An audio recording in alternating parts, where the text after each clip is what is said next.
Bonjour, dans cette présentation, on va parler de la méthode de Newton dans le cadre du module d'épée optimisation. Ce projet est présenté pour vous par Boaziz Mohamed et Bouzid Mohamed. Voici le plan de notre présentation. On commence par expliquer le principe de la méthode et d'où elle vient en donnant les conditions de convergence. Ensuite, on s'intéresse à la méthode quasi-Newton, puis on généralise pour R2 et enfin on termine par la méthode SQP. L'ingénieur utilise de plus en plus de logiciels de calcul numérique faisant appel à des méthodes itératives de résolution d'équations. La méthode de Newton est l'une de ces méthodes pour trouver les approximations successives des zéros d'une fonction à valeur réelle. Dans ce projet, on explique la méthode et on prend en considération ses dérivés et ses applications.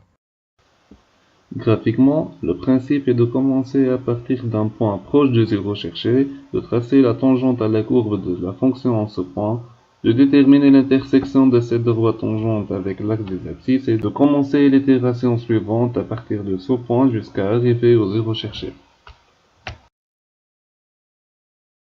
Cette méthode est basée principalement sur le développement de Taylor de premier ordre au voisinage d'un zéro de la fonction considérée. En ce qui concerne les conditions de convergence, la méthode de Newton est convergente dans le cas où la fonction est déclassée de au voisinage d'une racine alpha si cette dernière existe. On peut assurer l'existence et l'unicité par ces deux conditions. Tout d'abord, il faut que f de a fois f de b soit inférieur ou égal à 0 pour vérifier que la solution est entre ces deux points. Ensuite, il faut assurer que la dérivée est différente de 0, puisqu'on divise par f' dans la méthode. Dans notre calcul, on peut rencontrer quelques difficultés comme la divergence dans les cas où x0 est trop loin de la solution. Un autre cas ennuyeux est lorsqu'il existe un point d'inflexion entre A et alpha. La convergence vers alpha n'est pas assurée. Comme exemple, on peut prendre f de x égale x moins 1 occupe le tout moins 1. Enfin, la méthode de Newton est de convergence quadratique. Passons à la méthode de la seconde. Malgré sa convergence quadratique, la méthode de Newton nécessite de bien connaître la dérivée de f pour pouvoir calculer la suite. Le but de la méthode de la seconde est d'approximer f' par une corde. Il nous faut donc prendre deux points de départ. Sa convergence est superlinéaire. Nous voyons un exemple dans cette animation.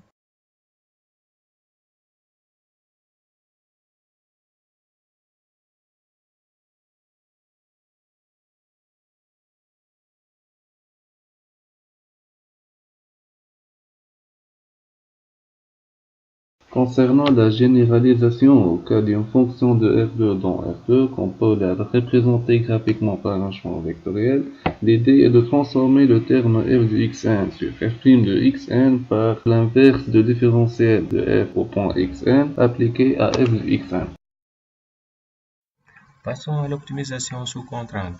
Dans notre cas, on s'intéresse à une contrainte d'égalité. La méthode SQP nous permet de minimiser f sous contrainte de x égale à 0. On cherche à estimer le couple x lambda en utilisant la méthode de Newton, lambda étant le multiplicateur de Lagrange.